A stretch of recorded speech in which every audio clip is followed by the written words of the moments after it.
60 రోజుల్లోనే ఇంగ్లీష్ నేర్చుకునే అద్భుత అవకాశం మీకోసం ఇప్పుడే స్పోకెన్ ఇంగ్లీష్ క్లాస్లో జాయిన్ అవ్వండి. నమస్తే అమ్మా. నమస్కారం జయలక్ష్మి. అమ్మా, శ్రీరామనవమి శుభాకాంక్షలమ్మా.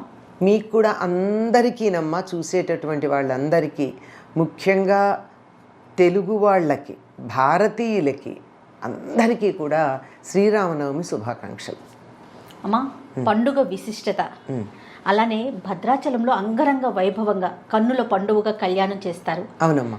వెళ్ళగలిగే వాళ్ళు వెళ్తున్నాము. ఇవాళ రేపు మనకు అవకాశాలు ఎక్కువగా కనిపిస్తూ ఉన్నాయి. సోషల్ మీడియా కావచ్చు, ఎలక్ట్రానిక్ మీడియా కావచ్చు. చక్కగా ఇంట్లోనే కూర్చొని ప్రత్యక్షంగా చూడటానికి ఒక అవకాశం దొరుకుతుంది మనకి. అవును. కళ్యాణం గురించి, పండుగ యొక్క విశిష్టత గురించి మీ మాటల్లో చెప్పండి అమ్మా.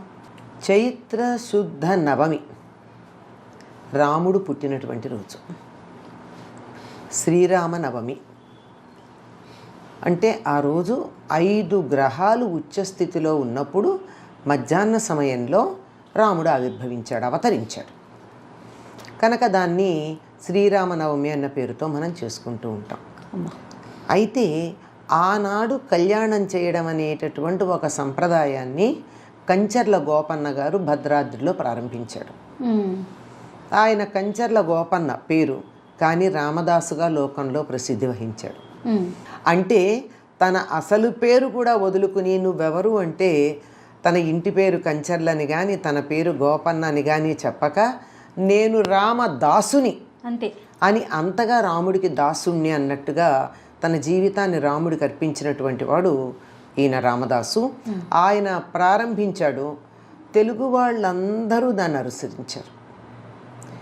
ఈ శ్రీరామనవమి నాడు ప్రతి గ్రామంలోనూ, ప్రతి ఇంట్లోనూ, గ్రామంలో ఒక చోట అని చెప్పడానికి వీలు లేదు, 4 రోడ్ల కూడలి ఉన్నటువంటి ప్రతి చోట, 4 ఇళ్ళు కలిసిన ఒక చోట, ఎవరికి వాళ్ళు ఇళ్లల్లో సీతారామ కళ్యాణం చేసుకుంటారు. ఇళ్లల్లో చేసుకోవడం కాక సామూహికంగా చేసుకుంటారు. తమ ప్రాంతంలో లేదా గ్రామంలో అంతా కలిపి చేసుకుంటారు.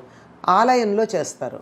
నిజం చెప్పాలంటే రామ మందిరం లేనటువంటి గ్రామం తెలుగు నేలలో లేదు. అంటే దేవాలయం ఉండకపోవచ్చు, బాగా ప్రతిష్టాది చేసినటువంటిది, ధ్వజస్తంభం మొదలైనవి ఉండి, లేకపోయినా సరే నలుగురు కలిసి కూర్చుని భజన చేసుకోవడానికి అనుకూలంగా ఒక రామ మందిరం లేనటువంటి గ్రామం ఉండదు. ఏ గ్రామంలో అయినా 4 ఇళ్ళు ఉంటే తప్పకుండా ఒక రామ మందిరం ఉంటుంది. అవును. అది అంటే ఇది కొద్ది రోజుల క్రింద వరకు ఉన్న మాటమ్మ. ప్రస్తుతం వాతావరణంలో అనేక రకమైన మార్పులు వచ్చాయి, కానీ కాస్త ఒక 40-50 ఏళ్ల పాత గ్రామాలన్నింటిలోనూ రామమందిరం ఉంటుంది. అందుకని తప్పనిసరిగా ఆ రోజు సీతారామ కళ్యాణం చేసుకోవడం సంప్రదాయంగా వస్తుంది. నిజానికి శ్రీరామనవమి అన్నది రాముడు పుట్టినరోజే. అవును. మరి ఆ రోజు ఎందుకు చేస్తారు అంటే ఎప్పుడెప్పుడు దేవతామూర్తుల కళ్యాణం చేయాలో మనకు ఆగమశాస్త్రాలు చెప్పాయి.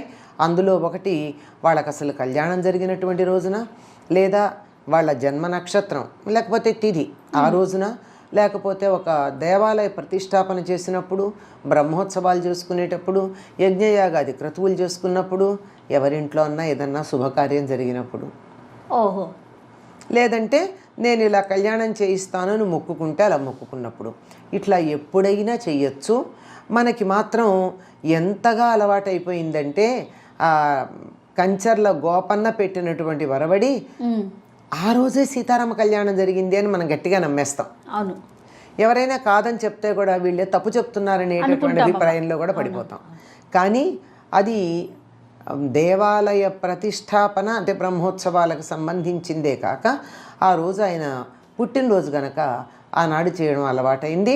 కనుక దక్షిణ దేశంలో ముఖ్యంగా తెలుగు వాళ్ళు, తెలుగు రాష్ట్రాలకి సరిహద్దుల్లో ఉండి ఈ సంస్కృతి ఎంతో అంతో అలవాటు ఉన్నటువంటి వాళ్ళందరూ కూడా ఈ శ్రీరామనవమి నాడు అంటే చైత్ర శుద్ధ నవమి నాడు సీతారామ కళ్యాణం చేయడం సంప్రదాయంగా వస్తుంది. అలానే స్వామివారికి పట్టు వస్త్రాలు సమర్పిస్తారమ్మా. రాష్ట్ర ప్రభుత్వం ప్రతి సంవత్సరం తీసుకువెళ్తుంది. తప్పనిసరి. ఈ ఆనవాయితీ ఎక్కడి నుంచి వచ్చిందమ్మా? ఈ భద్రాచలం నిజాం ప్రభుత్వంలో ఉండేది కదా, నిజాం పరిపాలనలో ఉండేది.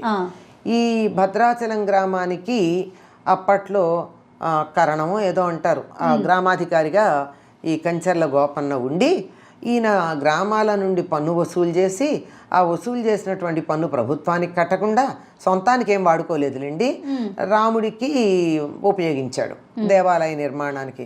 తర్వాత గొల్లుమన్నాడు కదా, సీతమ్మకు చేయిస్తే చింతాక పథకము రామచంద్ర, దానికి పట్టే 10,000 వరహాలు రామచంద్ర, లక్ష్మణునకు చేయిస్తే ముత్యాల మొలతాడు అని చెప్పి అందరికీ కూడా భరతుడికి శత్రుఘ్నుడికి అందరికీ చేయించాడు ఆయన. వీళ్ళందరికీ ఇన్ని చేయించేశాక ఆ పన్ను లేకపోయేటప్పటికీ తానీషా అతన్ని చెరసాల్లో పెట్టాడు. చాలా కష్టాలే పడ్డాడు. అక్కడ తిట్టాడు కూడా, అక్కడే ఈ మాటలు అనేవి. నీ తండ్రి దశరథుడు చేయించాడా, నీ మామ జనకుడు చేయించాడా, నేనురా చేయించింది అని చెప్పి రాముడిని గట్టిగా డబాయిస్తాడు.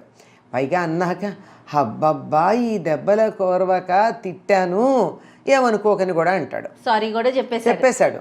ఎందుకు చెప్పాడో కూడా చెప్పాడు. దెబ్బలు భరించలేకొట్టి సరే మొత్తానికి ఆ రామలక్ష్మణులే వచ్చి దానికి 6,000 వరహాలు ఇవ్వవలసిందేదో మాడలు ఇచ్చి రామదాసుని చెరసాల నుంచి విడిపిస్తారు. ఇప్పటికీ ఆ రామమాడలు కొన్ని ఉన్నాయి అంటారు.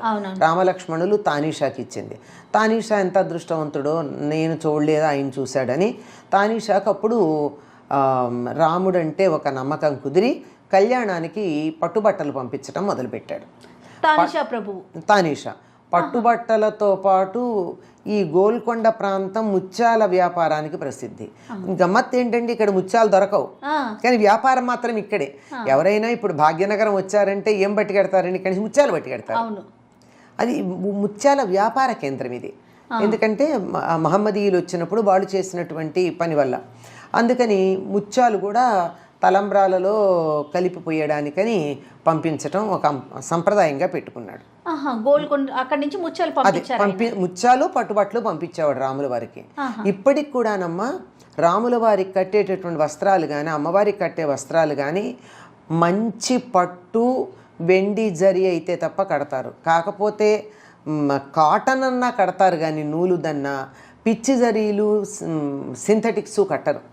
అయ్యవారికి అమ్మవారికి మంచిదైతేనే కడతారు, లేకపోతే కట్టరు. ఆయన చక్రవర్తి అమ్మా, మామూలా ఆయన సర్వం సహా చక్రవర్తి, ఈ మొత్తం భూమండలానికి చక్రవర్తి ఆయన. అట్లాంటి వాడు ఇట్లా చౌకబారి కట్టాడు. అందుకని ఇవి పంపించేవాడు పట్టు వస్త్రాలును ఇవి ముత్యాలు. ఆంధ్రప్రదేశ్ ప్రభుత్వానికి నిజాం ప్రభుత్వాన్ని అప్పచెప్పేటటువంటి సందర్భంలో అనేకమైనటువంటి ఒప్పందాలు చేశారు. ఇవన్నీ ఇట్లా ఉండాలి, ఇవన్నీ చేయాలి, ఇవి కొనసాగించాలని. అట్లాంటి వాటిల్లో ఒకటి ఇన్నాళ్ళు గోల్కొండ ప్రభువులు పంపించినటువంటి పట్టు వస్త్రాలు వాళ్ళ ప్రభుత్వం తమ చేతుల్లోకి తీసుకున్నటువంటి ఆంధ్రప్రదేశ్ ప్రభుత్వం కూడా పంపించాలి అని అడిగారని చెప్తారు. అప్పుడు ఉమ్మడి తెలుగు రాష్ట్రాలు ఉండేవి కాబట్టి ఆంధ్రప్రదేశ్ ఇంత 6 ఏళ్లే కదా, 6 ఏళ్ళ 7 ఏళ్ళు అయింది అంతే కదా అప్పటి మాట. దాన్నే మరి ఆంధ్రప్రదేశ్ నుంచి తెలంగాణగా మారిన ఎవరైతే ఈ భాగ్యనగరం, నిజాము, గోల్కొండ ఈ ప్రాంతం ఉందో వీళ్ళు తప్పనిసరిగా భద్రాచలానికి రాముల వారి కళ్యాణ సమయానికి పట్టు వస్త్రాలు, ముత్యాలు, తలంబరాల్లో కలపడానికి ముత్యాలు పంపించాలి. అది ఆనవాయితీ అలా కొనసాగుతూ వచ్చింది. అమ్మ, మనం ఇప్పుడు కళ్యాణాన్ని ప్రత్యక్షంగా చూడటానికి వెళ్ళినా, లేకుంటే ఇదివరకు కొరియర్లో కూడా వచ్చేవి మనకు బాగా గుర్తు అక్షింతలు, అలానే ముత్యాలు కూడా అక్షింతలతో కలిపి వాటిని చాలా జాగ్రత్తగా పెట్టుకోవాలి, బీరువాలో దాచుకోవాలనేసి చెప్తూ ఉంటారు కదమ్మా. అవునమ్మా.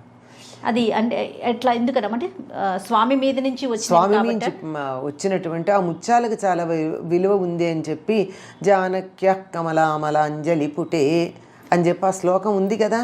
అవును. యా పద్మరాగాయిత, అమ్మవారి చేతుల్లో ఉంటే ముత్యాల తలంబ్రాలు పద్మరాగాల్లో ఉన్నాయిట. రాముల వారి తల మీద పడేటప్పటికల్లా ముత్యాలు తెల్లగా ఉన్నాయిట. అక్కడి నుంచి స్రస్త ఆయన శరీరం మీదకి జారేటప్పటికి నీలాల్లాగా ఉన్నాయిట. అంటే ఆయన నల్లగా ఉంటాడు, తల మీద తలపాగా ఉంటుంది కనుక తెల్లగా ఉన్నాయి, ఒళ్ళు నల్లగా ఉంటుంది కనుక ఆ నల్లని కాంతిపడి నీలాల్లాగా ఉన్నాయి. అటువంటివి మనందరికీ క్షేమాన్ని కలిగించుగాక అని చెప్పి మనకి ఈ శ్లోకం లేనిదే పెళ్లి శుభలేఖల్లో మనం వేసుకోం. అవును. మరి అటువంటిది పెళ్లిలో ముత్యాలకి చాలా ప్రాధాన్యం ఉంది. ఆయన ఒంటి మీద పడ్డాయని. అంతే కదమ్మా, ముత్యాలు అనేవి, తలంబ్రాలు అనేవి మనకే అలవాటు, ఉత్తర దేశంలో లేవు. నిజంగా సీతారాములు తలంబ్రాలు పోసుకోలేదు. ఉమ్, ఎందుకంటే వాళ్ళు జరిగింది ఎక్కడ వివాహం, ఎక్కడ జనక్పురి, ఆ, అంటే నేపాల్ బార్డర్లో ఉంటుంది, ఆహా, అక్కడ కదా ఉండేది. మరి అక్కడ ఈ పద్ధతి లేదు. ఉత్తర దేశంలో తలంబ్రాలు కానీ తాళి కట్టడం కానీ లేవు. ఈ తాళి కట్టడం అన్నది దక్షిణ దేశానికే, ఈ తలంబ్రాలు మన ప్రాంతాలకే అలవాటు.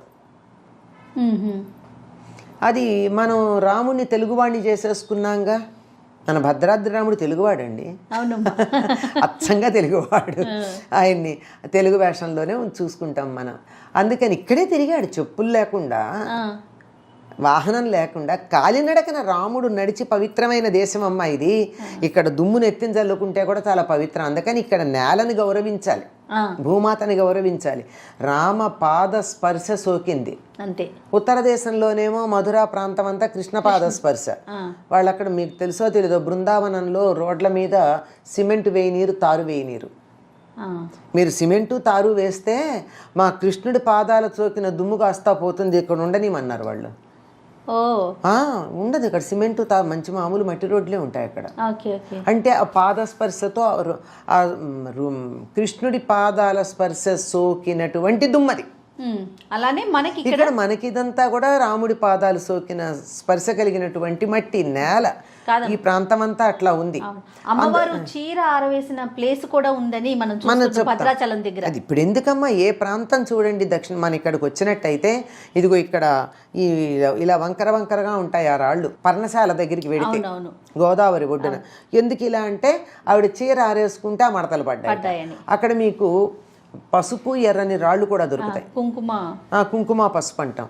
నిజంగా అవి తీసుకొచ్చి అట్టే పెట్టి ఆ రాళ్ళని పిల్లలకి ఎవరికన్నా దిష్టి తగిలినట్టయినా ఏడుస్తూ ఉన్న ఆ కారణంగా దాన్ని కాస్త ఇట్లా అరగదీసి ఆ నీళ్లు పిల్లలకి చల్లితే వెంటనే పోతుంది కూడా.